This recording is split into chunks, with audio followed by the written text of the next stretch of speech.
Sound check. Testing mic. Brace check. Check 1 2 3 sound check.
Hello, mic sound check.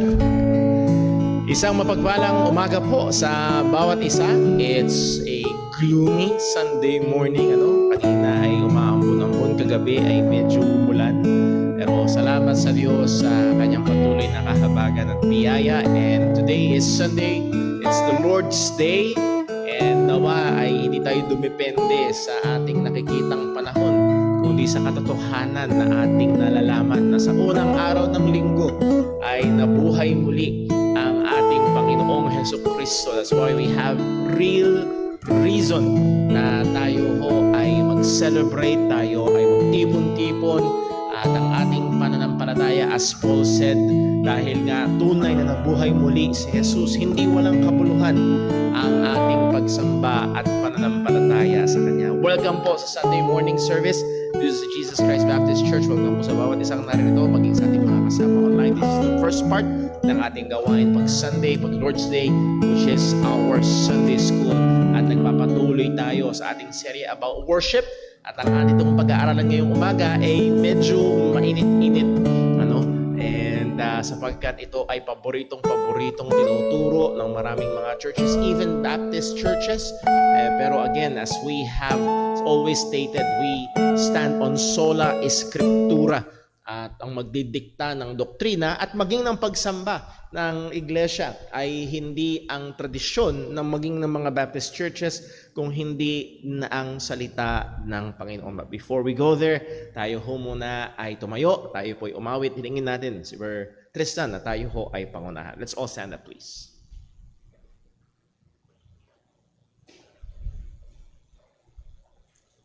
Magandang umaga po sa ating lahat. Tayo po umawit sa Panginoon.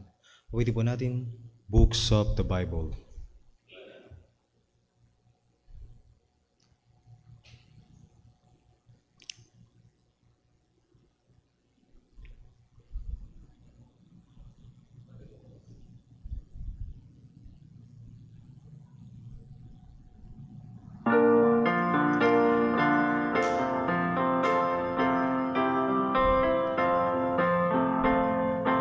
Genesis, Exodus, Leviticus, Numbers, Deuteronomy, Joshua, Judges, and Ruth. 1st and 2nd Samuel, 1st and 2nd Kings, Chronicles, Ezra, Nehemiah, Esther, Job, and Psalms, Proverbs, Ecclesiastes, Song of Solomon, Isaiah, Jeremiah, Lamentations, Ezekiel, Daniel, Hosea, Joel, Amos, Obadiah, Jonah, Micah, Nahum, Habakkuk, Zephaniah, Haggai, Zechariah, and Malachi. These are the books of the Old Testament.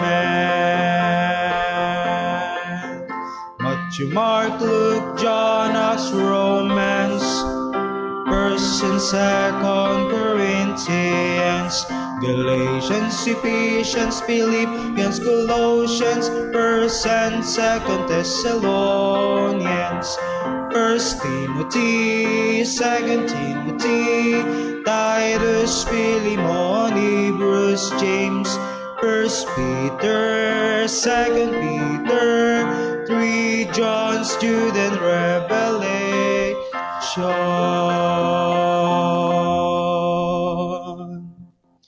Magsipon na po lahat.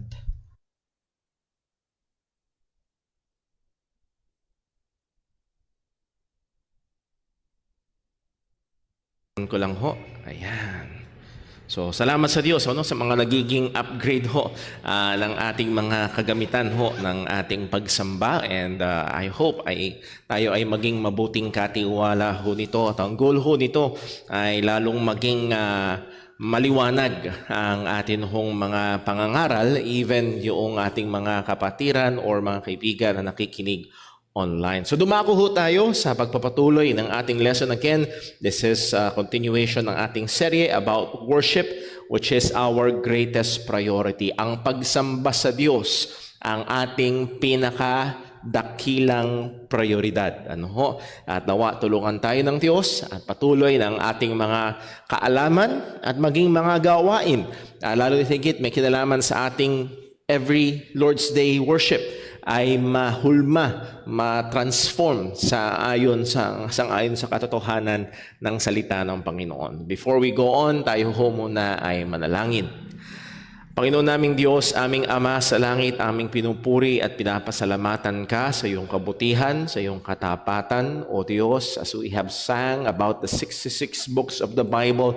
Thank you, Panginoon, na binigay mo sa amin ang iyong salita na basihan ng aming pananampalataya, na kung saan masusumpungan namin ang iyong katotohanan at ang iyong katotohanan na magpapalaya sa amin at magpapabanal sa amin. Kaya, O Diyos, tulungan mo nawa kami ngayon as we seek to do your will, to grow in our faith and knowledge about our Lord Jesus Christ, na kami lumago pa sa pananampalataya, sa kaalaman ng katotohanan, particularly about worship, Panginoon. Ikaw po nawa ang magpala sa aming pag-aaral. Help us, Panginoon, na na maging mapagmahal. Ilayo mo kami sa kayabangan at tulungan mo kami, O Diyos, na hindi lamang maging tagapakinig, kundi maging tagagawa, tagatupad ng iyong mga salita. At nawa, O Diyos, after this lesson, ay hindi lang kami na nagdagan ng kaalaman, kung hindi magkaroon ng patuloy na pagbabago sa aming mga buhay, lalo na sa aspeto ng aming pagsamba sa iyo. Patawad po sa aming mga pagkukulang at pagkakasala. O Diyos, salamat sa aming Panginoong Hesus sapagkat sa Kanya ay merong kapatawaran ang aming mga kasalanan. Lahat ng ito nawa ay mauwi sa kapurihan ng iyong pangalan. Dalangin namin ito sa ngalan ng aming Panginoong Hesukristo. Amen. So dumako ho tayo sa ating pagre-review. Again, we hold to the regulative principle of worship. That means ang nagre-regulate, ang nagtatakda kung paano natin dapat sambahin ang Diyos, particularly in our corporate worship, ay walang iba kung hindi ang salita ng Panginoon. Again, hindi tayo malayang mag-imbento. We must go to the scripture at tignan natin yung mga positibong prescription ng salita ng Panginoon kung paano natin siya dapat sambahin. So we must look to the positive prescriptions of the Bible to worship God acceptably. So hindi tayo malayang sumamba sa Diyos sa paraan na gusto natin. Dapat at ang pwede lamang pagsamba ay sa paraan na binigay ng Panginoon. At if you remember, we give priority not to the neglect of the Old Testament, but we give priority to the New Testament sapagkat may mga bagay nga na lumipas na. At isa, itong makatotohanan na ito ang magiging malaking tulong sa ating pag-aaral ngayong umaga, particularly when we go to the aspeto ng ating pagsamba pagdating sa pag-aalay, pagdating sa pagkakaloob sa ating Panginoon. Sapagkat, if you remember last Sunday or 2 Sundays ago, ibang-iba, if you will read the Old Testament, ibang-iba ang pag-aalay. Pag sinabing pagkakaloob, kung ikaw ay isang Hudyo nung lumang tipan, pag sinabing tayo ay magkakaloob sa Diyos, iba ang ibig sabihin. At gayon din naman pagdating sa bagong tipan. So yun yung binibigyan nating pansin. So ano ang mga elemento ng New Testament or bagong tipan na pagsamba? Una, nandun ang ministeryo ng salita ng Panginoon, ang pagbabasa, ang pangangaral ng salita ng Diyos, nandun ang pag-awit sa Panginoon. Ito ay inutos ng Diyos na gawin natin. Nandun ang pananalangin na may pagpapasalamat. Ito ay laging bahagi ng ating mga pagsamba. Pang-apat, nahandoon ang pagdadaos ng mga ordinansa or tinawag na mga sakramento, and we have two, merong Lord's Supper and ang baptism, water believers baptism, and mamaya ho ay idadaos natin yung isa, yung Lord's Supper, at nawaho ay patuloy nating ihanda ang ating mga sarili dyan. And last time atin hong tinalakay, reviewin lang natin ng kaunti when it comes to the Lord's Supper. Marami namang inutos ang Diyos sa church. Pero ano na nagbubukod tangi sa dalawang ito? Again, si Jesus mismo ang nag-utos nito. Pangalawa, ang mga sakramento or ordinances is nagbubukod tangi sa kanila ay ito'y gumagamit ng mga elemento para maging nakikitang simbolo ng biyaya ng Diyos. Again, sa baptism, nandun ang elemento ng tubig. Sa Lord's Supper, nandun ang elemento ng katas ng ubas at ng tinapay. At ito'y tumuturo sa mga espiritual na realidad, particularly ang ating pakikipag-isa kay Kristo, pananampalataya sa Ebanghelyo. Number 3, the sacraments or ordinance are means of grace to the one who rightly partakes of them. Ito'y daluyan ng biyaya. Listen, hindi mismo yung tinapay at katas ng ubas ang biyaya. Hindi porket kinain mo yun o ininom mo yun ay para ka nang nadagdagan ng spiritual na kapangyarihan. No, ito ay daluyan lamang ng biyaya ng Diyos. At anong pangunahing, sangayon ka sa ating Panginoong Hesus, anong pangunahing layunin o purpose ng Lord's Supper? Ang sabi niya, this do in remembrance of me.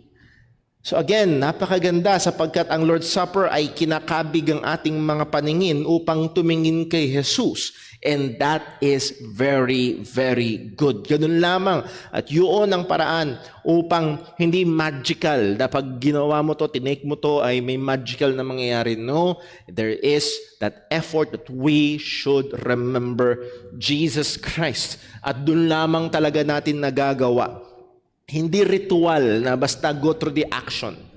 No. We can go through the rituals ng sabay-sabay natin kinain yung tinapay, sabay-sabay natin ininom yung grape juice. Pero hindi mo talaga dinaos ang Lord's Supper. Sapagkat ang Lord's Supper ay pag-alaala kay Kristo sa pamamagitan ng mga elemento na yon na itinakda niya. Sa Roman Catholic Church, merong 7 sakramento at sang-ayon sa kanilang official statement ng catechism, ito ay necessary for salvation. But as we contend, meron lamang sa Biblia 2, baptism and Lord's Supper, and these are not prerequisites to be saved. Rather, ito'y simbolo, sumisimbolo at tumuturo sa espiritual na katotohanan ng kaligtasan na ginawa ng Panginoon. So ano ang mga elemento ng New Testament worship na napag-aralan natin? Ministry ng salita ng Diyos, pag-awit sa Panginoon, pananalangin na may pagpapasalamat, pagdadaos ng mga ordinansa, and dito tayo nagpapatuloy at paboritong paksa ng iba. At merong mga pastor, weekly, bahagi ito. Kahit saan mo dalin sa Biblia, dinala mo sa baptism ng ating Panginoong Jesus, sa Matthew, sa Gospels. Well, number 1, the obedience of Christ. Number 2, the humility of Christ. Number 3, tithing. Lahat na lang, all verses leads to giving. All verses leads to tithing. That should not be the case. At may malaking problema at may pagmimishandle ng opisina at ng pangangaral ng salita ng Diyos kung gano'n. Nevertheless, ito ho ay bahagi ng ating pagsamba sa Panginoon at marapat ho nating maunawaan. So tignan ho natin, giving and offering to God in the Old Testament. Tignan natin sa mula pa noong lumang tipan. Hindi tayo ang unang magkakaloob sa Diyos. May mga inutos ang Diyos na pagkakaloob sa Kanya. Titignan natin yan sa lumang tipan. Giving and offering has been a part of the worship of God since the early part of human history and the foundation of Israel. Bago pa dumating si Abraham, bago pa dumating ang kautusan sa pamamagitan ni Moses, meron ng pag-aalay sa Panginoon. Meron ng paghahandog sa Panginoon. If you remember, binasa natin Genesis 4 verse 3, and in the process of time, it came to pass that Cain brought off the fruit of the ground an offering unto the Lord. Nag-offer si Cain. Verse 4, and Abel, he also brought of the firstling of his flock and of the fat thereof, and the Lord had respect unto Abel and to his offering. Now, hindi dating goal ngayon na unawain bakit hindi sinabi sa atin ng salita ng Diyos, but hindi yung kay Cain ang tinanggap, kung hindi yung kay Abel. But the point is this, even sa pangatlo at pang-apat na tao sa mundo, okay? Population of 4, meron ng pag-aalay, meron ng paghahandog, meron ng pagkakaloob sa Panginoon. Sa kaakibat na nito ang pagsamba sa Diyos. Wala tayong detalye, nag-utos ba ang Diyos sa kanila? Hindi natin alam. How were they paano na naisip na mag-alay? So again, wala tayong detalye patungkol doon.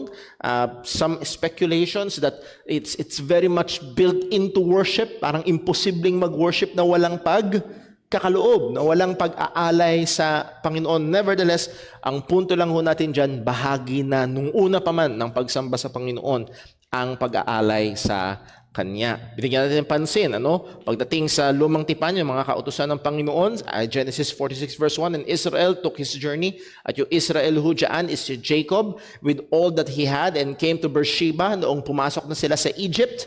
At dumating na sila doon, if you remember, merong malaking tagtuyot at ginamit ng Diyos si Joseph para masustentuhan ng Egypt at ginamit ng Diyos yon para masustentuhan ng Israel. At nung dumating na sila sa Egypt, doon sa lugar na binigay sa kanila sa Beersheba, and offered sacrifices unto God of his father Isaac. If you remember, pinoint out natin, naging specific dahil sa Egypt, ang daming mga Diyos-Diyosan, pero kahit nung pumasok sila doon, naging partikular, nag-alay lamang sila sa Diyos ni Abraham, sa Diyos ni Isaac. Okay? Sa tunay na Diyos. And then sa Proverbs 3 verse 9, ang sabi, honor the Lord with thy substance and with the first fruits of thine increase. And that's one of the main principles na atin hong bibigyang pansin sa ating pagkakaloob or sa ating pagkakaloob na bahagi ng ating pagsamba. Isang napakagandang katotohanan, mga kapatid, that we can and we should and we can honor the Lord with our substance. Kung nag-iisip, paano ko ba luluwalhatiin ng Diyos? Paano ko ba pupurihin ng Panginoon ng isang kaparaanan na available sa atin ay sa pamamagitan ng mga bagay na tinatangkilik natin? If you remember, giving, part ng ating worship, honoring God by our resources. It is possible and we should be doing it. Tingnan natin ang ilang mga kautusan ng Panginoon na binigay niya sa pamamagitan ni Moses ng iba't ibang mga sacrifices and offerings na kailangang ibigay sa Panginoon. Merong 3 na voluntary, merong 2 na obligadong ipagkaloob nila. Voluntary offerings, we have 3, burnt offering, grain offering or meat offering, and peace offering. Hindi natin babalikan yan. Pinag-aralan natin last Sunday. And then, bukod doon, meron ding mga mandatory sacrifices. Mga mandatory sacrifices. Yung sin offering, yung pag-aalay para sa kasalanan, and then yung trespass offering. Lahat ng ito ay may iba't ibang aspeto, maging sa mga kasalanan na hindi sinasadya. Maging sa mga kasalanan na hindi sinasadya. So, hindi porket hindi mo sinasadya ay baliwala na sa Panginoon. Ganun din, may mga pag-aalay para ho dyan. And other Old Testament offerings. Ano pa? Yung mga Old Testament offerings, first fruits offering. Ayan, paboritong-paborito. At umaandar na ngayon yan. Sa ibang mga churches, nagre-remind na sila para dun sa may mga utang pa nung January at maghanda na para sa parating na bagong taon. Number next, the tithes. 10%. So pag-aaralan ho natin ngayong umaga ho yan. Note, out of all the Old Testament offerings, again, meron tayong sin offering, trespass offering, wave offering, or meat offering, and yung pang-isa sa voluntary offering.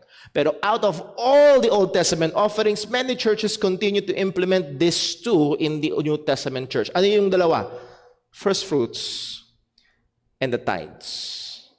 By the way, sang-ayon ho sa Amerikanong pastor na Baptist na kaibigan ko, na yung kanyang mga ninuno ay galing pa sa mga Baptist mula sa Europe nung tumawid, pumunta sa Amerika, at ilan sa mga unang mga Baptist sa Amerika, ang sabi niya, ang first fruits offering ay isang bagay na alien. Wala yaan sa halos sa lahat ng Baptist churches sa Amerika. Ang nagpasikat ho niyaan ay isa sa mga matinding nagpasikat niyaan ay mga dito sa Pilipinas. Okay? Kaya ho, huwag niyo isipin na pag may nakausap kayong Amerikanong pastor, first fruits offering, liban na lang kung may influence na at inadapt na. So again, ito ay isang pastor na matanda na ang kanyang kalululuhan ay mga Baptist. Wala, hindi namin alam yan. Nung dumating ako sa Pilipinas, doon ko lang narinig na may Baptist nagpo-first fruits. So again, this is a very strange thing, sabi niya. So tingnan ho natin. Umulit pala to, no? Sorry po. So, muli, i-highlight ho. Bakit natin i-highlight ito? Bakit natin pag-aaralan?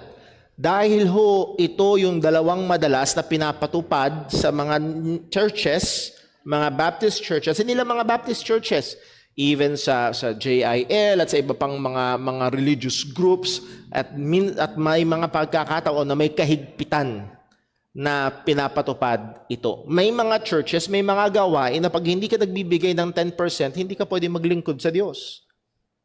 Hindi pwede. Dapat daw magsimula ka muna doon.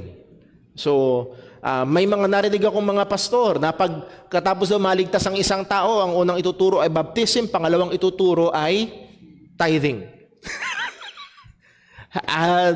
So muli, ito ay highlight sa ibang mga lugar, sa maraming mga churches, at hindi malabo na one of these days sa inyong pananampalataya ay maka-encounter ho kayo. Bakit natin bibigyan pansin ito? Na tayo maglalaan ng isang Sunday school para talakayin ito sapagkat ito nga ay talamak na ipinapangaral ng marami. And I discovered a website that is totally dedicated. Ang pinaka pangalan ng website ay Tithely. Naka-dedicate yung website na yon para ituro ang pagbibigay ng tithing and first fruits offering. So muli, mga kapatid, kung ito ay dapat nating gawin, walang problema. Dapat nating maunawaan at sundin. Pero ang tanong nga ho ay, dapat nga ba? Dapat nga ba? So ating bigyang pansin. Una nating bigyang pansin ay ang first fruits. First fruits. Again, nabasa natin sa Proverbs 3 verse 9, honor the Lord with thy substance and ano daw? And with the first fruits of all thine increase. So makikita natin dito with the very text, ang isang pangunahing purpose ng first fruits offering is to the honoring of God. Pagbibigay luwalhati, pagkilala sa Panginoon, pagpapasalamat sa Diyos sa lahat ng increase, sa lahat ng benefits, sa lahat ng, sa terminong pamilyar sa atin ngayon, ng kita na pumasok sa atin. So again, anuman yung increase na meron tayo, we should honor God. So the primary purpose of this act, nung inutos to ng Panginoon sa Deuteronomy chapter 6, ang primary purpose of this act was to recognize and express gratitude to God. Magpagpapasalamat sa Panginoon for granting the Israelites a land abundant in resources, flowing with milk and honey, with their revelation from captivity into Egypt. If you will read, wala tayong time para basahin lahat, ang Deuteronomy chapter 6, ang sinabi ng Panginoon, pag dumating kayo doon sa lupain, at yung lupain na yun ay sagana, pag umani kayo, okay? Doon sa lupain na kung saan ibinigay sa inyo ng Diyos. Pinalaya kayo ng Diyos sa pagkaalipin, dinala kayo sa isang lupain na sagana, pag umani kayo, ialay niyo ang first fruits bilang pagpapasalamat sa Panginoon. Yun yung gist noong utos na ito ng Panginoon. Now, how was the first fruit offering done in the Old Testament? Paano ba ito ginagawa nung lumang tipan? Basahin natin sa Leviticus chapter 23 verse 9. Ang sabi, Leviticus 23 verse 9, and the Lord spake unto Moses, saying, speak unto the children of Israel, and say unto them, when ye come into the land which I give unto you. Ito yung sinasabi ko kanina, pag dumating kayo doon sa lupa na binigay ko sa inyo, and shall reap the harvest thereof, pag umani kayo, then ye shall bring a what? Mahalaga ito, a sheaf or sheaf. Bringing in ang plural niyan ay sheaves. Okay? Sheaf. Tama ba ang pronunciation ko? Hindi ba siguro chef yan? Sheaf. Hindi rin sheep. Sheaf. Of the first fruits of your harvest unto the priest. And he shall what? Wave the sheaf before the Lord to be accepted for you. On the morrow after the Sabbath, the priest shall wave it. Kaya may tinatawag na wave offering. Nung bata ako, akala, anong wave offering? Wave. Wave? Hindi, yung sheaf, para maunawaan niyo ho, ito yung, pag umani daw sila, titipunin yan. Bibigkisin. At ang sheaf ay yung nasa picture sa kanan. So, nakuha nyo, isang bigkis. Hindi lahat nung unang ani. Kung hindi, halimbawa, meron kang 10 hektarya, isang bigkis. Meron kang 5 hektarya, isang bigkis. Meron kang 100 hektarya, isang bigkis pa rin. Dadali mo sa templo at yung bigkis na yon, i-wave. Hindi ko alam kung left or right or forward, backward. Hindi ko alam. Kaya tinawag na wave offering. Okay? I-wave ito sa Panginoon. So, muli, Kung, sasabihin na, hindi na magsasaka at pera na ngayon. Well, yung sweldo mo, halimbawa, ang sweldo mo isang buwan ay 20,000, I would suggest na ipabarya mo. yung, yung isang bigkis, isang dakot. Hindi yung buong ani. Hindi yung buong sweldo. Okay? So, may hocus-pocus na nangyayari. And then sasabihin nila, hindi, ang tinutuan yun, yung isang buong taon. Yung isang buong taon naman. So, tingnan natin. Tuloy natin. No grain was to be harvested and eaten until all the first fruits offering was brought to the Lord. Hindi. So, okay, anihan na, no? Anihan na. Kuha ka na isang bigkis, i-offer mo yon bago mo anihin yung mga kabuuan. Okay? Leviticus 23 verse 14, and you shall eat neither bread nor grain, parched or fresh. So hindi ka kakain, hindi nyo iko-consume ang mga bagay na ito, whether parched or fresh to you or yung fresh, until this same day, until you have brought the offering of your God in the statute. It is the statute forever throughout your generation in and all your dwellings. Well, it's either hindi pa aanihin or bawal kumain. Uunahin mo muna na magpasalamat sa Diyos. Magpasalamat ka muna sa Diyos bago ka mag-partake dito sa iba pang mga ani. Bago mo mapakinabangan yung iba pang mga kabuuan. So muli, pinapakita nito ay nahandun muna yung pagkilala sa Diyos. Nahandun muna yung pagpapasalamat sa Diyos. Nahandun muna yung pag-recognize na kaya ka merong nitong ilang ektaryang aanihin ay dahil ang Diyos muna ang nagkaloob. Okay? So ang main concern ay hindi yung amount. Nakuha niyo ho? Wala namang sinabi na pag mas malaki lupa mo, sheaves na. Hindi, sheaf pa rin.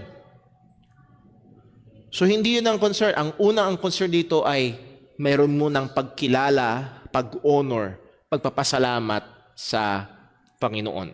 Okay? Yun yung main concern ng first fruits offering. So, how was the first fruit offering done in the New Testament? Sa Old Testament, ganun. Pagdating sa New Testament, none, wala, zero. Tignan natin nung lumang tipan, paano ino-offer ang first fruits? Isang big kiss. Parang ganito. Maganda palang halimbawa to Yun, kahit gano'n man kalaki yung ilang ektarya man yung anihin mo, isang big kiss. Dadali mo muna sa templo, i-wave offering, bago mo pakinabangan yung iba. Nakuha ho? Paano naman sa bagong tipan? Wala. Bakit? Narito ang katotohanan. There is no command, and if I may add, nor practice. Walang utos, at walang isamang record na merong Kristiyano o apostol na nagturo sa mga hentil o kahit Hudyong Kristiyano na magbigay ng first fruits offering. Wala. Okay? So wala tayong basihan sa bagong tipan. Now, tingnan natin. Warning. Some teachers try to implement this in the church. Muli, ito yung sa website, Get Tithely. So, ang layunin nila mag-get yung tithe. At meron silang portion about first fruits. Ang sabi doon sa website, hindi ko nakuha kung sino yung author, first fruits can be in the form of, sangayon sa website, first salary from the new job or the first paycheck of the year. Ayan. Okay, bago kang kinukuha nila yung illustration, pumasok ka sa lupa, yung unang ani, yung first salary mo daw sa new job. Or, yung first salary mo sa buong taon. Kaya yung nasabi sa atin ng ating insider, Kung hindi mo kayang ibigay lahat yung buo, kasi may mga bayarin, pwedeng installment. Or ito ay a portion earned from any profits or sales. Hindi lang naman daw yung sweldo eh. Paano kung empleyado ka tapos nagba-buy and sell ka? May side, may part-time ka or ano tawag doon? May racket ka. Rumaracket ka. Di kailangan mo rin kunan yung racket mo. Or annual salary bonuses. Yung 13-month pay mo ang ibibigay mo.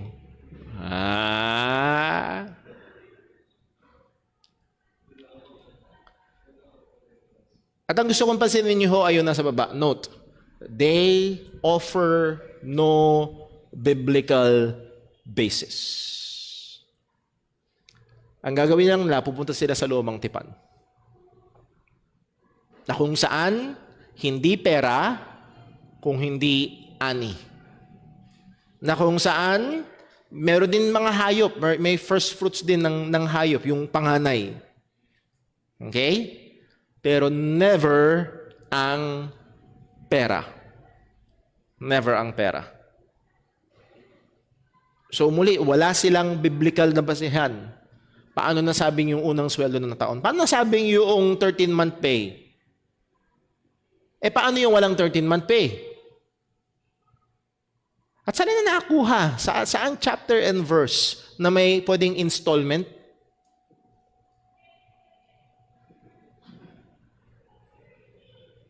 Again, these are all mga ng tao na sinusubukang ipatupad sa bagong tipan.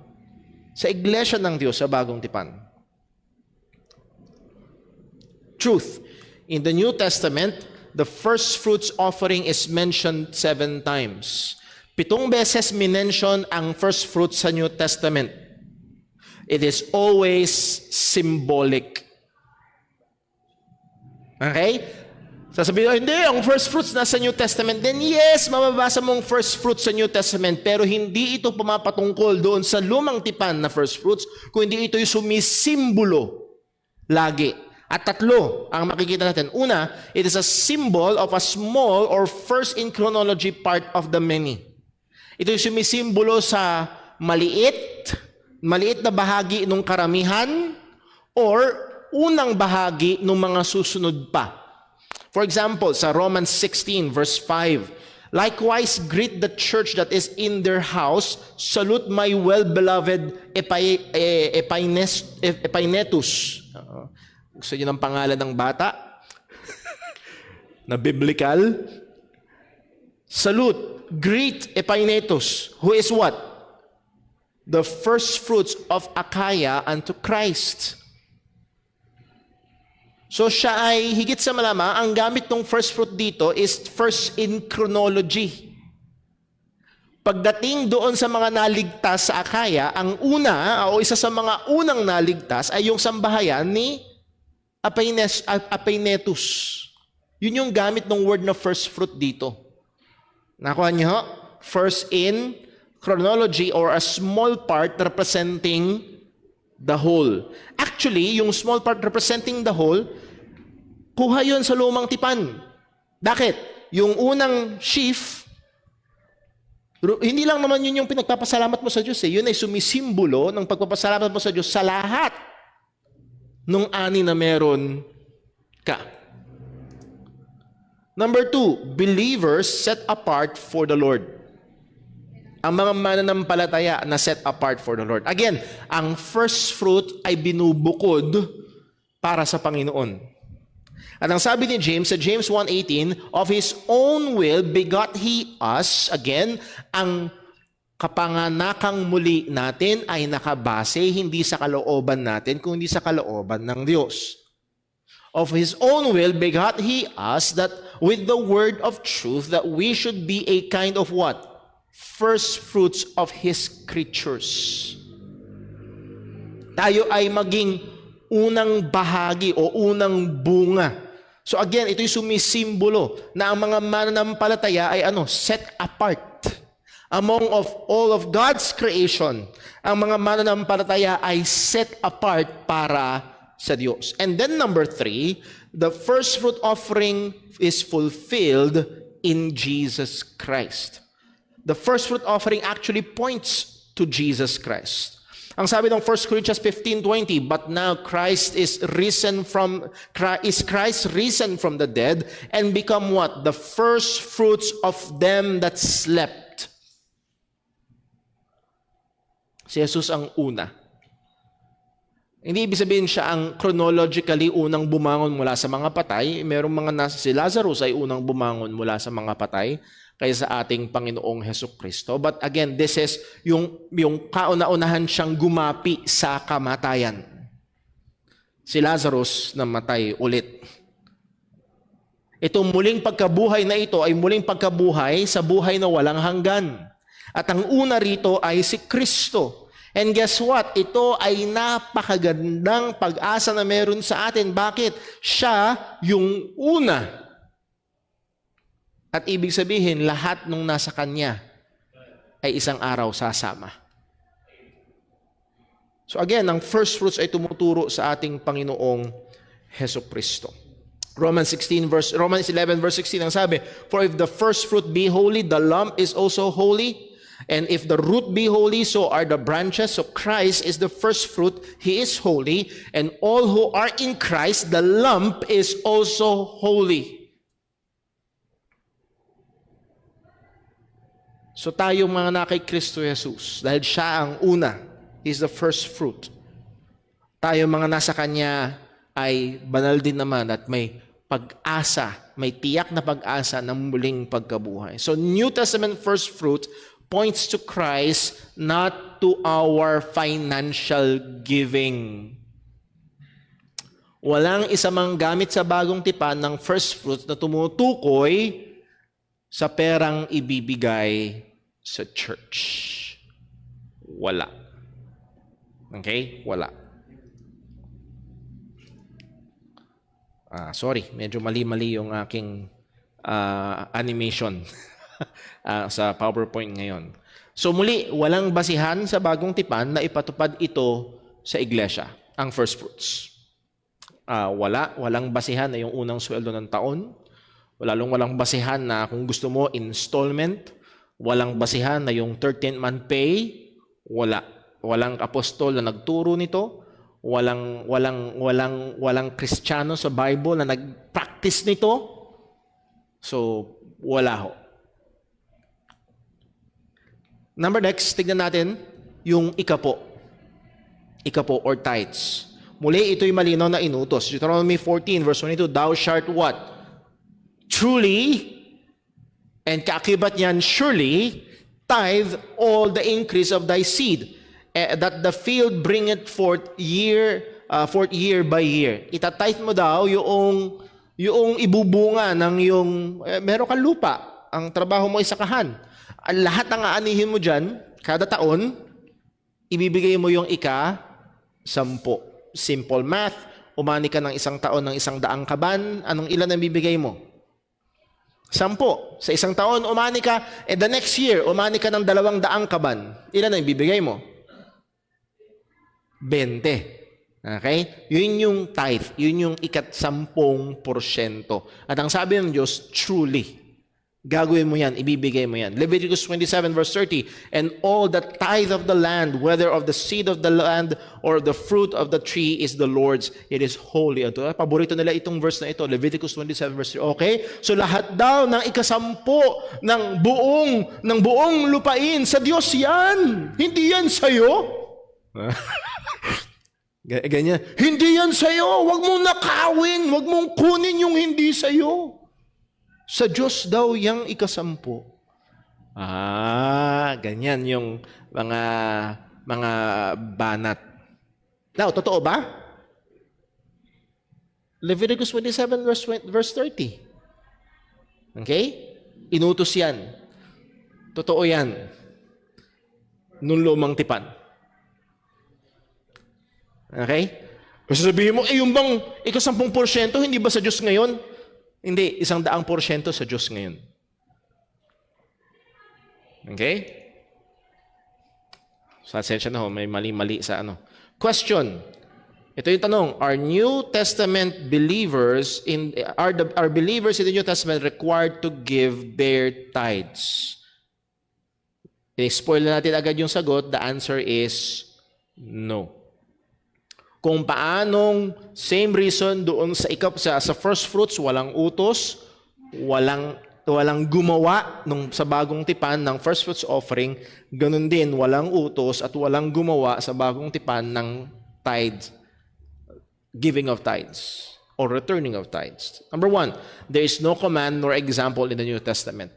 After the death of Jesus Christ fulfilled the law, the New Testament nowhere commands or even recommends the Christian submit to a legalistic tithe system. Okay? Ni walang utos, ni walang rekomendasyon, ni walang example ng mga Kristiyano nagpatupad ng ikapo. At napakaganda ng punto ho, at madalas natin naririnig doon kay Brother Boy, kung merong kailangang turuan ng tithing, mga hentil yun. Tama? Kasi ang mga Hudyo, pamilyar na sa tithes eh.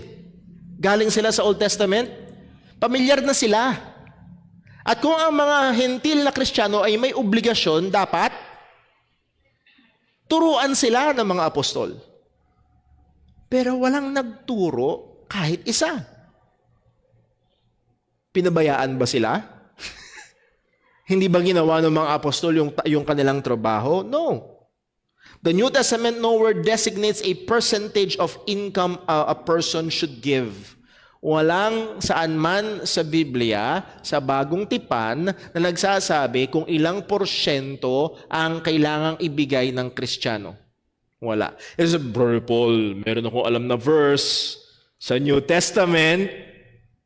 Ano yun? Matthew 23:23. Oh, nasa New Testament yan. Hindi ko na ilagay dito. Hindi na naging bahagi ng lesson. Pero kung meron ho kayong mga Bibles, buksan niyo ho sa Matthew 23, verse 23. Madaling tandaan, 23 ng Mateo. Sabihin na, yan, bagong tipan yan, ha? Bagong tipan yan. Si Jesus pa yan. Si Jesus pa yung nagsabi niyan, woe unto you, scribes and Pharisees, hypocrites, for you pay tithe of the mint and anise and cumin. Kahit yung napakaliliit na mga bagay ay iniikapuan nyo. Okay? And have omitted the weightier matters of the law. Hindi nyo ginawa yung mga mas mabibigat. Okay? So, dito pa lang, through the lens of our Lord Jesus Christ, the words of our Lord Jesus Christ, yes, mahalaga ang lahat ng kautusan. Listen, mahalaga ang lahat ng kautusan, pero merong weightier. Kuha niyo ho? Okay, merong weightier, mabigat lahat, pero merong mas may bigat. Ganun din sa mga doktrina. Nevertheless, punto natin, judgment, mercy, and faith. This ought ye have to have done. Dapat itong justice, mercy, and judgment, mercy, and faith, dapat ginawa nyo to. And not to leave the other undone. So anong sabi dito ni Jesus? Dapat daw ginawa yung tithes. Hindi sinabi ni Jesus na huwag nyong gawin yung tithes. Dapat gawin lahat. Huwag kalimutan. New Testament yan. Si Jesus ang nag-utos niyan. Susunod ka ba kay Jesus o hindi? Ayan. Question, kailan to sinabi ni Jesus? Bago siya mamatay sa krus o pagkatapos? Bago siya mamatay sa krus. Bago mamatay si Jesus sa krus, anong ekonomiya ang umaandar? Yung ekonomiya pa ng lumang tipan. Okay?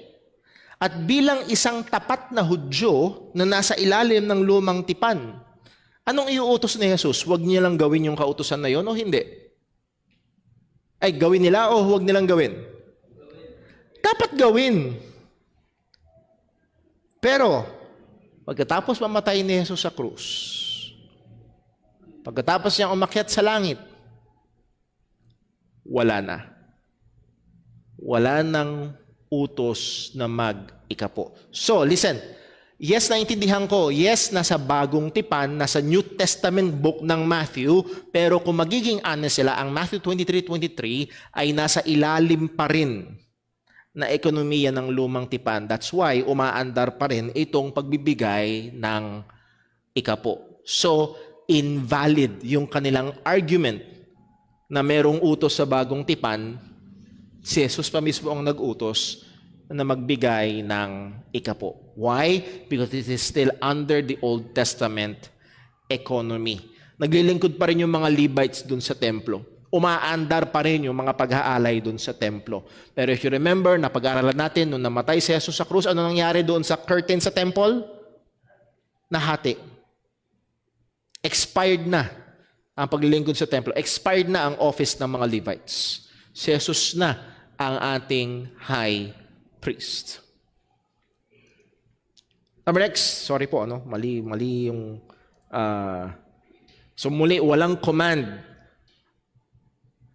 Acts chapter 2, verse 42, and they, yung mga Kristiyano, what? Continued steadfastly in the apostles' doctrine. Nagpatuloy sila sa mga doktrina, sa mga katuruan ng mga apostol. And this is the point. Not one apostle taught on tithing. Walang isa mang apostol nagturo patungkol sa pagbibigay ng ikapo. So nagpatuloy ba ang mga Kristiyano sa pagbibigay ng ikapo? Hindi. Dahil walang apostol na nagturo nito. At walang record ng mga Kristiyanong nag-practice nito. Okay? And pag pinakinggan niyo ho, kung wala man lang isang apostol na nagturo nito sa New Testament Church, wala man lang isang utos nito sa New Testament Church, wala man lang isang record ng Kristiyano sa New Testament Church na nag-practice nito, bakit ito ang paulit na didiinan ng mga pastor ngayon sa church? Sa madaling salita, kung ang New Testament ay tahimik at walang sinasabi sa Kristiyano patungkol dito, bakit ang mga pastor ay ang ingay? Merong mali.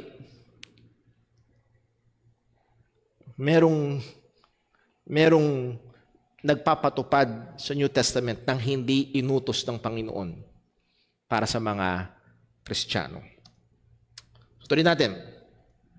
Number 2, no New Testament church can fulfill the right giving of tithes. Isa pitong hamon, walang Kristiyano at walang iglesia sa bagong tipan ang makakatupad ng biblical, ng tamang pagbibigay ng ikapo. Wala.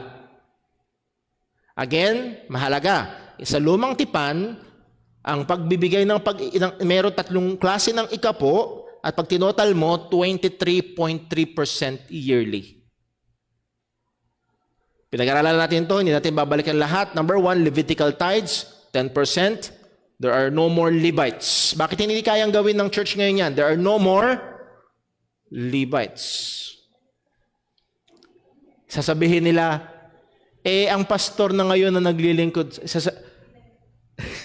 Again, sa New Testament, lahat ng Kristiyano ay priests. Hindi pastor lang. So, hinahati niya ba sa lahat sa buong church? Okay? So, hindi ito magagawa. Yung number 1, hindi magagawa kasi wala ng Levites ngayon. Para dun yun eh. Number 2. At wala silang basihan na ang pastor na ngayon ang mga Levites ng lumang tipan. Wala. Actually, nag-expired na. Hindi na yung mga Levites, yung high priest na mamagitan sa Diyos at sa tao. Hindi yung pastor na mamagitan sa Diyos at sa tao. Pag ganun ang pananaw ng pastor, mas hawig siya sa Roman Catholic. Sa Roman Catholic, lagi kang dadaan sa pari. Wala na ngayon yun. Meron tayong isang tagapamagitan ng ating Panginoong Hesukristo. Number 2, tithes of the feasts. Ito yung pangalawang 10%. Merong feast na ino-observe sila taon-taon. Ginagawa pa ba nila ngayon yan? Wala Doon sa mga churches na napakahigpit sa 10%, sa pag-iikapo, Ask them, do they observe itong feast? Mind you, itong feast na ito, pag dinala yung 10%, paghahatian ng mga priest at nung nagdala. Makikinabang yung nagbigay. Number 3, ito lang ang posible nilang gawin. Bakit? Tithes for the poor. Na ito'y 10% every 3 years, so that will be 3.3333%. Ito lang ang pwede lang gawin kasi hanggang ngayon, meron pa rin mahihirap. This is tithes, a benevolent giving. May gumagawa ba nito? Hindi naman kasi 3.333% ang kinukuha nila, 10%. Pero kung 10%, hindi naman nila magagawa yung number 1 at saka hindi rin naman nila magagawa yung number 2. Ano yung ginagawa nila? Mga kapatid, yung ginagawa at pinapatupad ng maraming mga pastor sa panahon natin ngayon, wala sa bagong tipan at hindi sang-ayon sa lumang tipan. Unbiblical. Kung ipapatupad nila, ipatupad nila yung tama sang-ayon sa lumang tipan. Doon sila pumupunta eh. Pero hindi na naman nila mapapatupad. Wala naman silang basihan sa bagong tipan. Itong pinapatupad na pag-iikapo ng mga pastor sa bagong tipan sa New Testament Church ay unbiblical. Kung inuobliga nila ang mga Kristiyano magbigay ng 10%, wala silang basihan. Hindi ito sang-ayon sa lumang tipan, wala rin ito sa bagong tipan. Listen, yung obligadong pag-iikapo sa bagong tipan ay wala sa Biblia. Hindi sila pwede mag-appeal sa lumang tipan. They're not doing it right.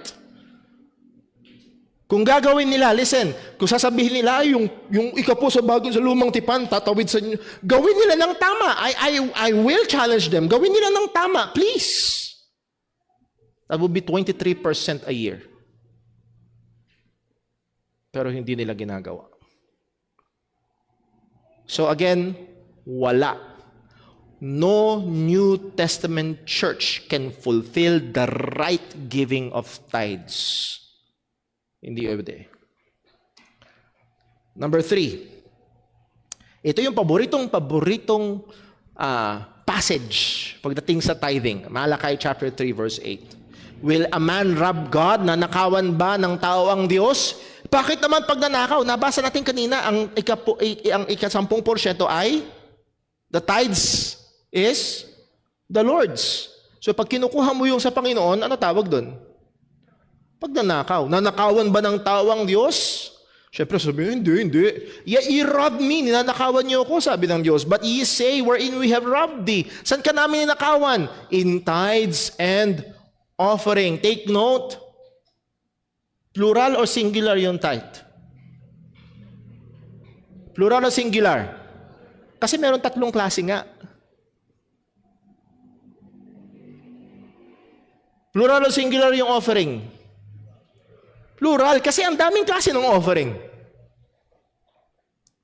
Ye are cursed with a curse, for ye have robbed me, even this whole nation.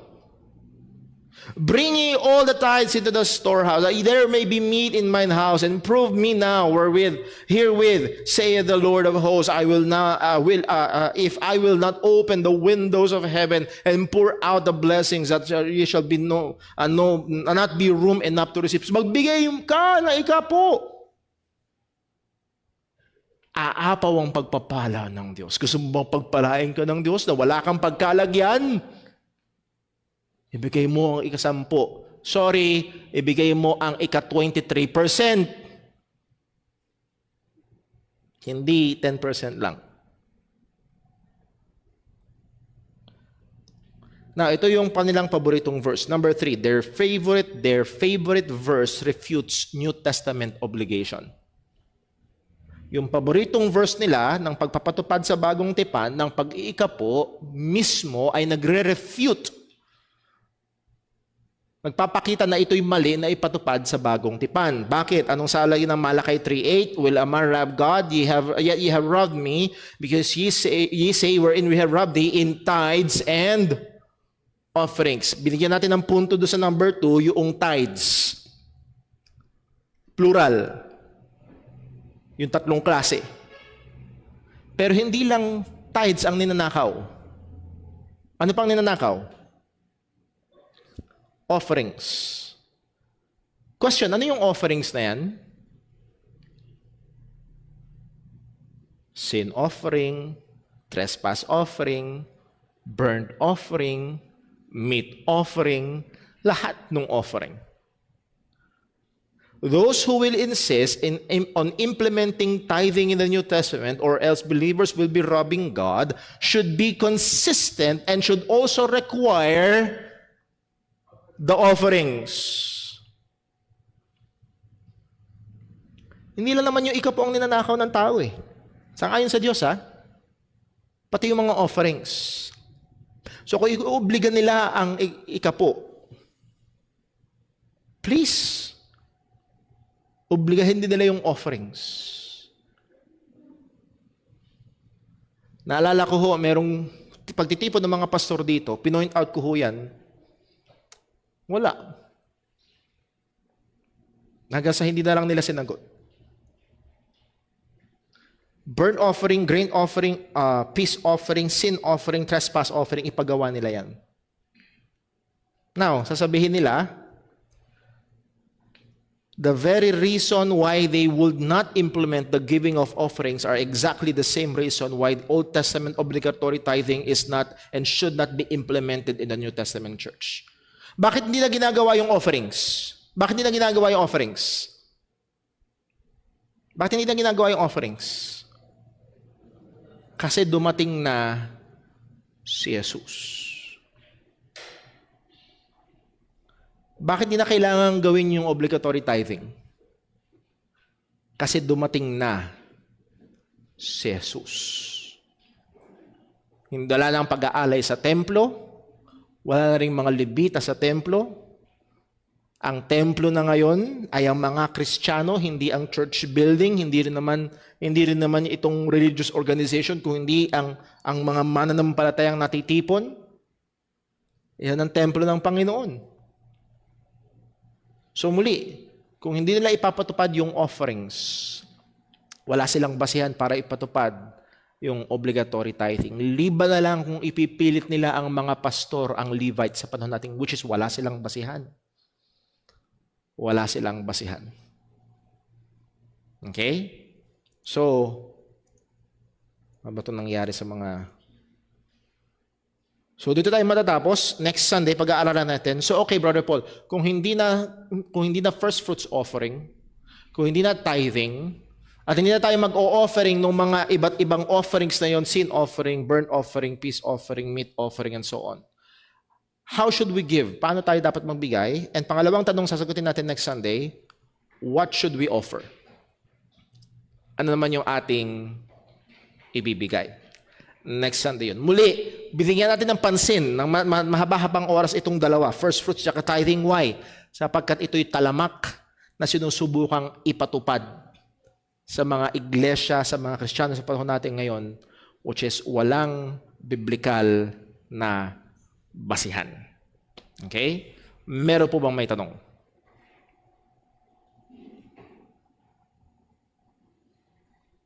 Question po?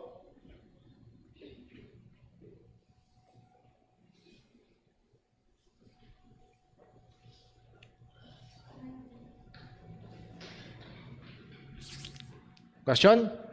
Now, Purple, bawal ba ako magbigay ng 10%? Pwede. Gusto mo 12? Gusto mo 15? Gusto mo 20? Okay? Pero hindi yan pwedeng isipin na ito ay kapareho ng 10% ng lumang tipan. Hindi ho po pwede. Halimbawa, nagdesisyon ka. Halimbawa lang naman. Gusto kong gawing disiplina sa aking sarili. Meron akong nabasa, ang ginagawa daw niya ay 10-10-80. Okay? 10%, ito, sa kanya lang naman daw, 10% sa gawain, 10% sa savings, and then 80% sa mga panggastos nila. Sinimulan niya daw doon. Nasa sa'yo yun. Pero wala tayong pwedeng puntahan na verse na obligasyon ito ng lahat ng Kristiyano. Okay? May question po? Or Junjun? May tanong po ako, Brother Paul. Tanong ko lang po, ano po ba yung magiging hatol ng Old Testament kung di po tayo nagbibigay ng mga tithes and offering? Ano nagiging hatol ng Panginoon sa mga tao? Doon siguro ako nagkulang, hindi ko nabigyan pansin yung magiging consequence kung sakali man. Pero pag binasa natin, pag tinuloy natin yung basa sa Malakay chapter 3, kung paanong may blessing doon sa mga magbibigay nito, may curse naman na sinabi ang Diyos sa mga patuloy na magnanakaw sa Panginoon. Again, doon yun sa lumang tipan. Yes, kasalanan yun, nakawan nila ang Diyos, and doon din naman yung sumpa ng Panginoon sa kanila kung hindi nila ginagawa yung obligasyon na yon nung lumang tipan. So, nasagot ho ba yung tanong? Okay, so yung mga eksaktong parusa, hindi ko ho. Tama ba? Yun nga ba yung tanong o lumagpas sa tenga ko yung pinakatanong? Nung lumang tipan. Wala akong natatandaan actually.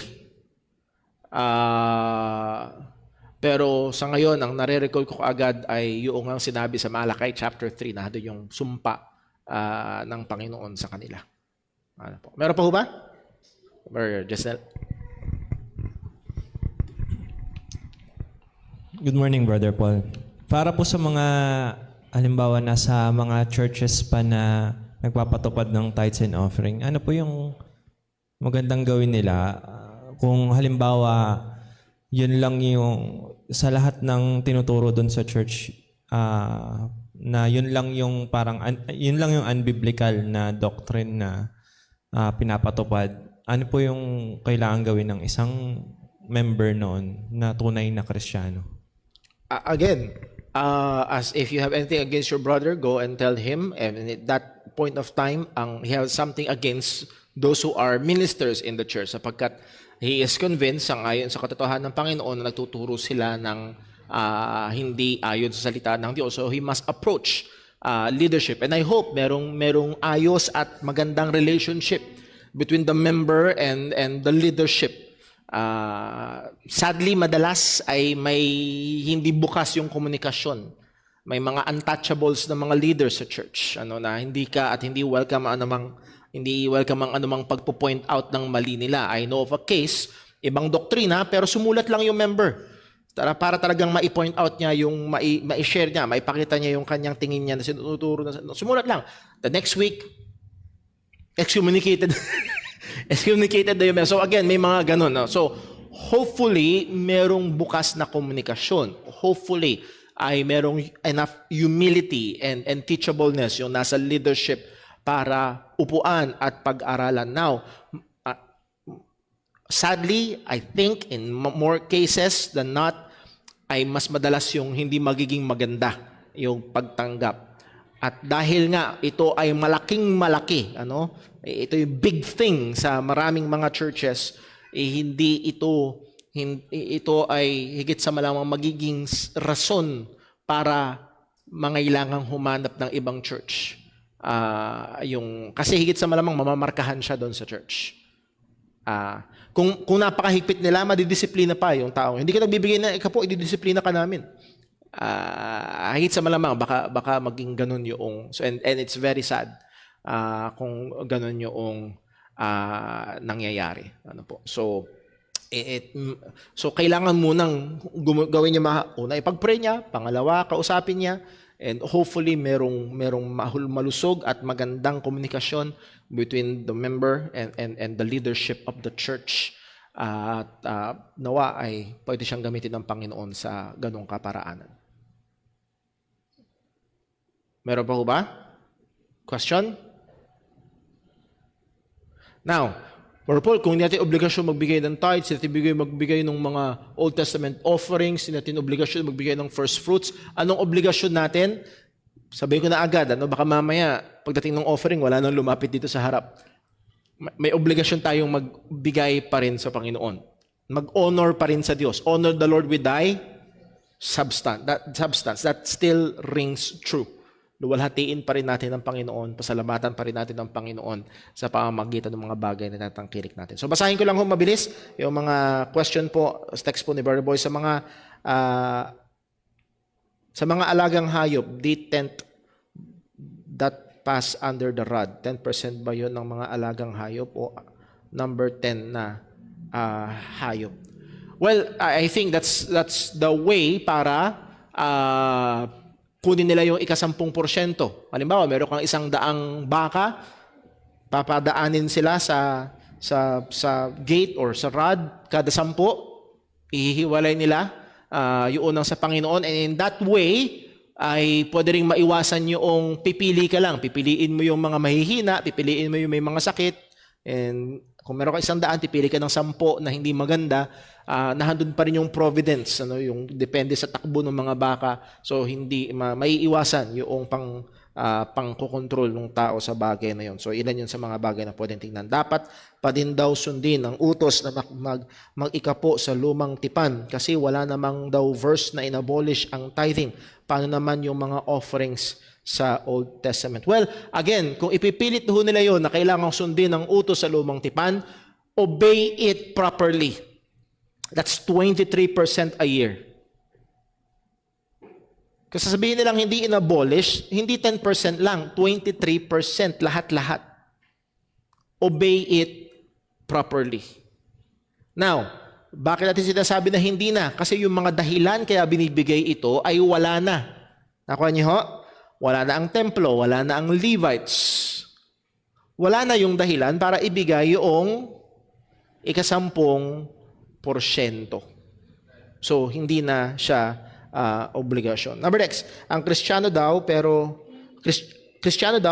lagi at patuloy na nagnanakaw sa tao man sa Diyos. Christian kaya talaga yun. Well, ang sabi ng 1 John, ang isang taong totoong pinanganak ng Diyos ay hindi nagpapatuloy o namumuhay sa kasalanan. So kung nagpapatuloy o namumuhay sa kasalanan, lalo na kung humakbang na ang church para or mga kapatiran. Una, may kumausap na siya, may kumausap na may saksi at ang buong church ay tumatawag sa kanya sa pagsisisi at nagpapatuloy pa rin siya sa kasalanan at hindi nagsisisi, ituturing siya ng church na hindi mananampalataya. At higit sa malamang, ito ay senyales o ebidensya ng hindi pagiging tunay na mananampalataya. So kung siya'y nagpapatuloy hindi lang sa pagnanakaw sa tao o sa Diyos, kundi sa anumang kasalanan, ay yun ay ebidensya o maaaring senyales ng hindi pagiging tunay na Kristiyano. Okay, thank you very much po and I hope muli hindi ito para hanap nga ako ng nagtuturo, didebatihin ko. Hindi. Unang goal ho nito ay ma-appreciate natin ang katotohanan ng Panginoon. Hindi rin ito para, wala pala akong obligasyon. Hindi. Pag-aaralan natin next Sunday, meron pa rin tayong obligasyon sa ngayon salita ng Panginoon. And then pangatlo, hindi ito para, mas banal kami, mas okay kami. Hindi ho. Tayo rin ay kinahabagan lang ng Diyos na nakatanggap ng liwanag. At nawa, tulungan tayo ng Diyos na maging instrumento tayo in a humble and meek way na maging instrumento rin ng liwanag sa iba. To tell the truth in love. Let's pray. Panginoong Diyos, aming Ama sa langit, salamat po sa biyaya mo, salamat sa mga katotohanan mo. Tulungan mo nawa kami, O Diyos, na iproseso, pag-isipan, pagbulayan ng mga katotohanan ito. At hindi lamang ito may kinalaman sa porsyento, sa pera at ano pa bang material na bagay, kundi una sa lahat ito ay may kinalaman sa aming puso, sa aming pagsamba sa iyo, sa aming may pagnanasa na ikaw ay luwalhatiin, maging sa pamamagitan ng mga bagay na tinatangkilik namin. Tulungan mo nawa kami, O Diyos. Ilayo mo kami sa kayabangan, ilayo mo kami sa kamalian, at gayon din patuloy mong ingatan ng iyong iglesia sa dakong ito. Pagpalain mo po, O Diyos, ang sandali ng pagpe-fellowship, maging ang mga pagsasaluhan, maging kalakasan ng katawan. Lahat ng ito, O Diyos, ay dinadalangin namin sa iyo sa ngalan ng aming Panginoong Hesukristo. Amen. God bless po. Eksaktong 10, balik ho tayo dito para ho sa ating worship service.